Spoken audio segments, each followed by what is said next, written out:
Ui, a chave da psicologia do amor romântico, de Robert Johnson. Parte 3, a narrativa. De como Tristão e Isolda vagaram pelo bosque encantado. De volta à nossa história, encontramos Tristão e Isolda numa pequena embarcação que se dirige ao litoral da Cornualha. Tristão tem nos braços a rainha dos cabelos de ouro, a que estava destinada ao rei.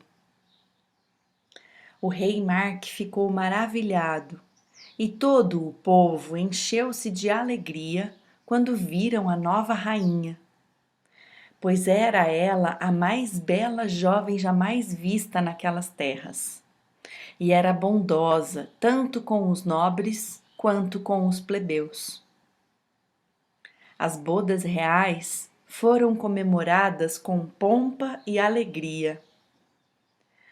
Mas, na noite do casamento, Isolda fez com que Brandem, a criada, tomasse o seu lugar no leito do rei. Vestiu-a com roupas sinuosas e lançou-lhe um feitiço para que pudesse enganar o rei. Assim, ele foi enganado e jamais veio a saber que a rainha perdera a virgindade nos braços do seu belo sobrinho, antes mesmo de pisar o solo da Cornualha.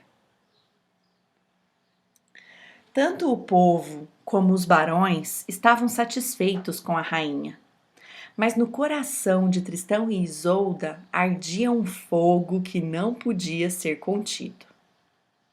Descuidando-se do perigo, encontravam-se em segredo e saciavam a sua paixão.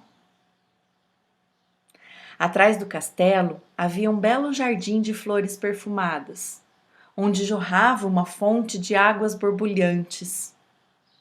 No meio desse jardim erguia-se um pinheiro muito alto, onde os amantes costumavam encontrar-se, protegidos, acreditavam eles, de olhares indiscretos. Ao amanhecer, quando sofriam as tristezas da despedida, dizia Isolda às vezes: Tristão, eu ouvi dizer que o castelo é mágico e que 2 vezes por ano ele desaparece, pois que desapareceu agora, e esse é o bosque encantado que os tocadores de harpa cantam. Uma muralha etérea o envolve. Existem árvores floridas e o solo é perfumado. Aqui, sem ficar em guarda, o herói se entrega nos braços da amiga e nenhum poder hostil consegue abalar essa muralha etérea. Não, disse Tristão, esse não é o bosque encantado.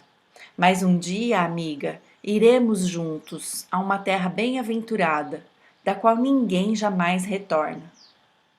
Lá se ergue um castelo de mármore branco. Em cada uma de suas 1000 janelas arde a luz de uma vela.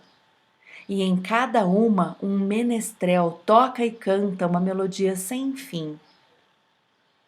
O sol lá não brilha, mas ninguém sente falta da sua luz. É a feliz terra dos vivos. Tão ardentes eram os olhares que trocavam entre si, e isso dia após dia, que a paixão de ambos podia ser visto por todo aquele que se desse ao trabalho de olhar.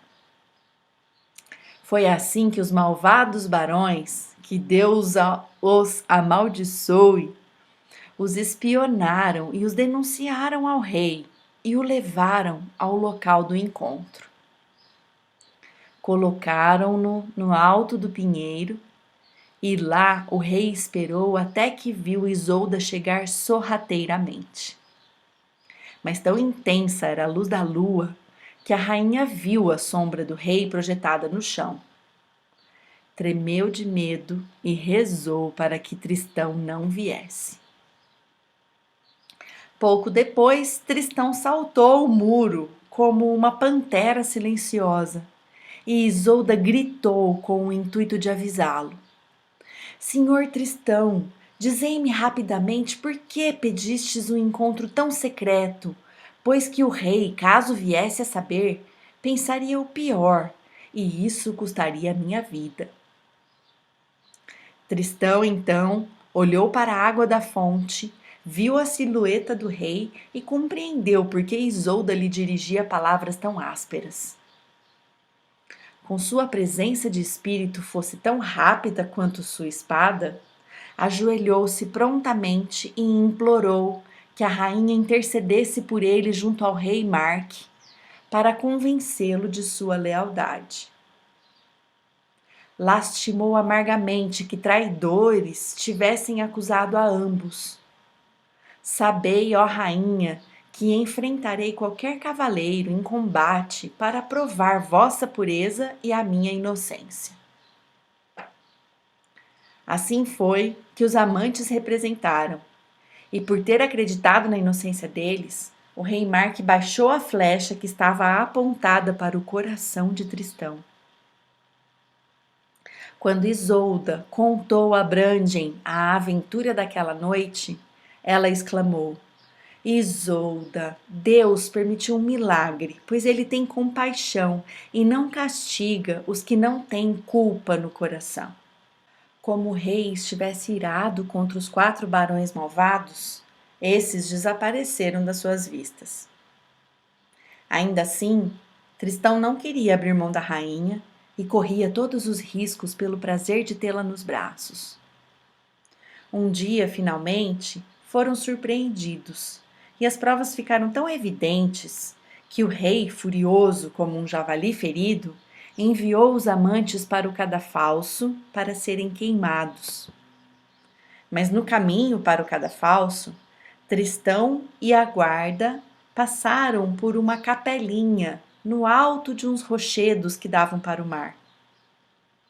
Os guardas permitiram que Tristão lá fosse dizer suas últimas preces. Uma vez na capela, disse ele: Prefiro atirar-me desses rochedos a ir em desonra para o cadafalso. E jogou-se pela janela, rochedo abaixo. Mas um vento forte enfunou seu manto. O sopro de Deus amorteceu a sua queda, e ele pousou em segurança na praia. Seu fiel escudeiro, que presenciara a queda, acorreu com armas e montaria e fugiram a toda pressa. O rei, espumando de raiva, entregou Isolda a um bando de leprosos para que se deitassem com ela, condenando-a assim a uma morte lenta. Mas Tristão enfrentou-os com sua espada, venceu-os e fugiu com Isolda para a erma floresta de Moroá. Por 3 anos viveram os amantes na floresta, alimentando-se de raízes, ervas e carne de animais silvestres. Ficaram só pele e osso, pálidos, e suas roupas se transformaram em farrapos. Apesar de tudo, ainda se olhavam com aquele olhar perdido, e a poção ainda circulando no sangue, não percebiam que estavam sofrendo. Um dia, por acaso, encontraram-se com o eremita Ogrim, um homem santo e justo, que ao dar com os olhos neles, assim repreendeu Tristão. Que Deus vos ajude, senhor Tristão, pois perdestes esse mundo e o outro. O homem que trai o seu senhor merece ser estraçalhado por cavalos e queimado na fogueira. E onde quer que suas cinzas caiam, não mais crescerá grama. Senhor Tristão, devolvei a rainha ao homem que a desposou por direito, segundo as leis de Roma. Fazei penitência, Tristão. Mas Tristão respondeu: E de que crime deverei eu arrepender-me, Ogrim, meu senhor? Vós que estáis aí para julgar-nos, sabeis de que cálice bebemos em pleno mar? Aquele bom gole que bebemos nos enebria a ambos. Por mim, preferiria viver de raízes e ervas junto de Isolda, a na falta dela, ser rei de um grande reino. Assim, dirigiu-se Isolda ao Senhor Ogrim. Senhor, por Deus onipotente, ele a mim não ama, e nem eu a ele. A culpa foi de uma poção de ervas da qual bebi, e ele bebeu. Foi esse o pecado. Assim, Tristão e Isolda negaram sua culpa e disseram a Ogrim que a culpada era a poção e voltaram para a floresta.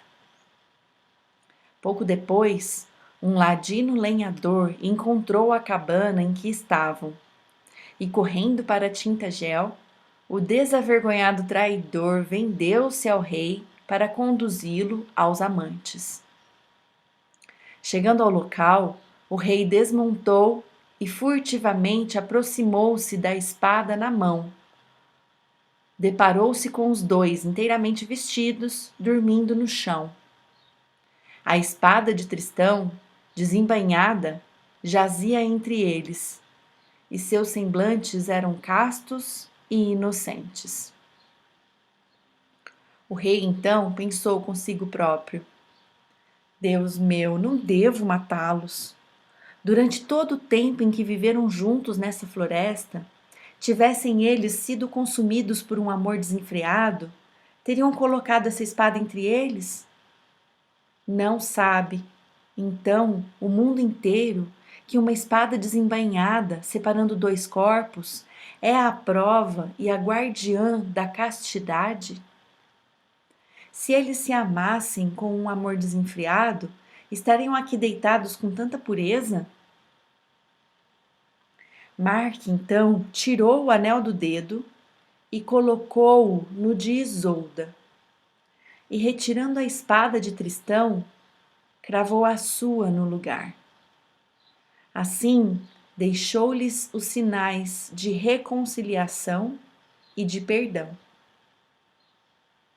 Ao acordarem sobressaltados, Tristão e Isolda encontraram a espada e o anel do rei, e o medo que tomara conta deles lentamente transformou-se em espanto. A compaixão do rei perturbou-o mais do que o seu ódio.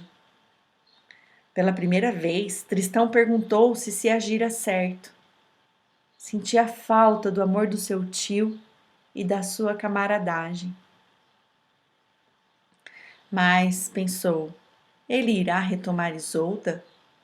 Que estou pensando, como poderia eu suportar isso? Melhor teria sido se o rei me tivesse matado durante o sono, pois agora, com a sua compaixão, ele despertou a minha consciência. Tristão relembrou-se da época em que Isolda fora rainha ao lado de Mark, como vivera num castelo repleto de finas sedas. Na floresta, agora, ela vivia como uma escrava, desperdiçando a sua juventude numa vida selvagem, numa choupana.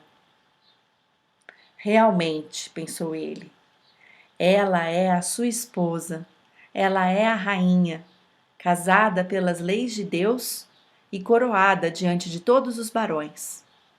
Certamente devo entregá-la ao rei. Durante a noite toda não pôde decidir-se, atormentado pelo sofrimento. Isolda, por sua vez, também pensou melhor. Tristão deveria ter ficado no castelo do rei, entre seus pares. Deveria ter partido para as aventuras. Mas por minha causa esqueceu-se de que é cavaleiro. Exilado está da corte e está sendo procurado, levando uma vida à toa e inútil. De comum acordo, resolveram que ela deveria voltar para o rei. Mas disse Tristão: Senhora, aconteça o que acontecer e onde quer que eu vá, somente serei vosso, pois que servirei a um único amor. Os amantes então partiram para os limites da floresta, ao encontro de Ogrim, o eremita, que ao vê-los exclamou: Amigos, não quereis finalmente arrepender-vos da loucura? Tristão, meu filho, não ireis devolver a rainha e pedir misericórdia ao rei? Ao que Tristão respondeu: Ogrim, meu senhor, para o nosso amor não pode haver penitência. O que não quero é que Isolda se consuma nessa terra inóspita por minha causa. Peço-vos, senhor, que envieis um pedido por escrito ao rei, dizendo-lhe que se ele aceitar a rainha, eu a devolverei, e se ele me aceitar como seu vassalo, retornarei para cumprir o meu dever. Ogrim, diante do altar, rezou e louvou a Deus. Depois, o bom eremita, usando as belas palavras, como era propósito dos sacerdotes, escreveu o pedido e o enviou ao rei Mark na mesma noite. Assim que o rei reuniu o conselho formado pelos barões, mostrou-lhes o documento e ordenou que fosse lido para todos. E os barões disseram: Senhor, deixai que a rainha volte para o vosso lado. Quanto a Tristão, permiti que ele deixe essas terras e vá servir o rei da França, ou quem sabe, o rei dos países do norte. Pois caso ele retorne a Tintagel, sempre haverá rumores e intrigas, o que porá a coroa em risco de desonra. E assim foi. O rei Mark enviou sua mensagem a Tristão, dizendo-lhe que devolvesse a rainha num determinado dia, deixando-a na margem do rio à altura do val, e que depois abandonasse as terras da Cornualha para servir outros reinos. No dia em que Tristão devolveu Isolda, os amantes sentaram-se em um belo recanto da floresta e choraram amargamente. E antes de irem ter com o rei, trocaram muitas juras. Senhora, disse Tristão, onde quer que o meu destino me leve, enviar-vos-ei mensageiros. E caso me venhais buscar, virei a vós, não importando a que senhor eu esteja servindo, não importando quão longe eu esteja. Isolda deu a Tristão um anel de jaspe verde, dizendo: Amigo, tenho aqui um anel de jaspe verde. Tomai-o pelo amor que sentis por mim, e colocai-o em vosso dedo. Se alguém vier a mim dizendo que foi enviado por vós, nele não acreditarei se não me mostrar esse anel. Mas assim que o vir, não haverá poder ou édito real que me impeça de fazer o que de mim pedirdes. Ato sábio ou sandeu. Depois da volta de Isolda ao país, lá tornou-se um lugar feliz novamente, e todo o povo da Cornualha viveu em paz. Os barões malvados, porém, continuavam a falar mal de Isolda, dizendo que agira mal junto com Tristão, o que acabou por chegar aos ouvidos da rainha. Isolda, então, exigiu de seu esposo e rei o que era de seu direito, o julgamento de Deus. É assim o julgamento. Uma barra de ferro é aquecida até ficar rubra. Isolda deve jurar que diz a verdade sobre relíquias de santos e em seguida segurar a barra de ferro incandescente. Se ela estiver falando a verdade, Deus não lhe permitirá que o ferro queime suas mãos. E isso todos os bons cristãos sabem. Mas se ela estiver mentindo, então o ferro a queimará, e todos saberão que é culpada, e ela deverá, por sua traição, ser queimada na fogueira. Isolda enviou um recado a Tristão, pedindo a sua ajuda num plano secreto. E assim, no dia do julgamento, Tristão foi à praia, disfarçado como um pobre peregrino, com roupas esfarrapadas. Lá, tudo estava preparado para o julgamento. O fogo aceso e, ao lado dele, as relíquias sob guarda, e o cadafalso com lenha e galhos secos.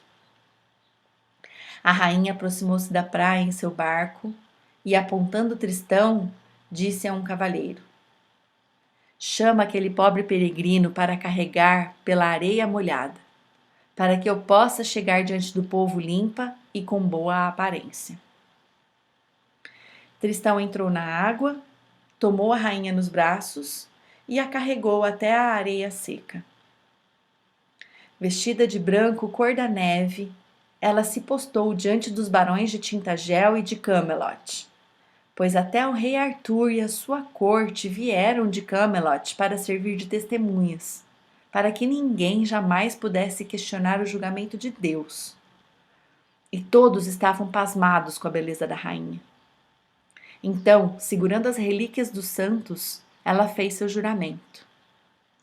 Juro pelos santos que homem algum jamais me tomou nos braços além do meu marido, o rei, e também aquele pobre peregrino que me carregou do barco até aqui. Depois disso, pálida de medo, mas firme e decidida, a rainha foi direto ao fogo, apanhou o ferro em brasa e o segurou nas mãos, enquanto dava 9 passos lentos, após o que lançou-o ao chão. Abrindo os braços em forma de cruz, encarou as pessoas e lentamente abriu as mãos. E pasmem, as palmas estavam frias e incólumes.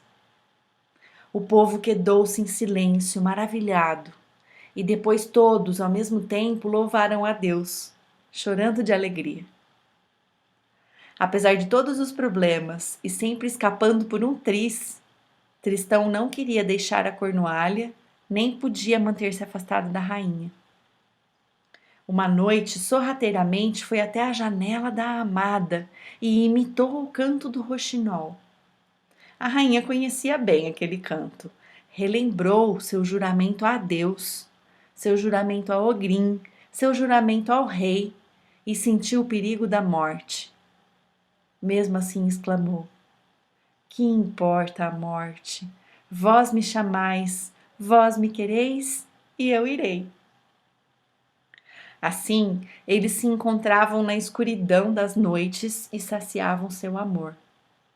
Mas espiões traiçoeiros e mal intencionados reuniam-se para espionar a rainha, e, portanto, os amantes sabiam que logo voltariam a ser descobertos. Finalmente, Tristão, após muitas lágrimas e palavras de despedida, partiu da Cornualha. Separados, os amantes não podiam nem viver nem morrer, pois que era vida e morte ao mesmo tempo. E Tristão buscou refúgio para suas mágoas nos mares, ilhas e terras estrangeiras.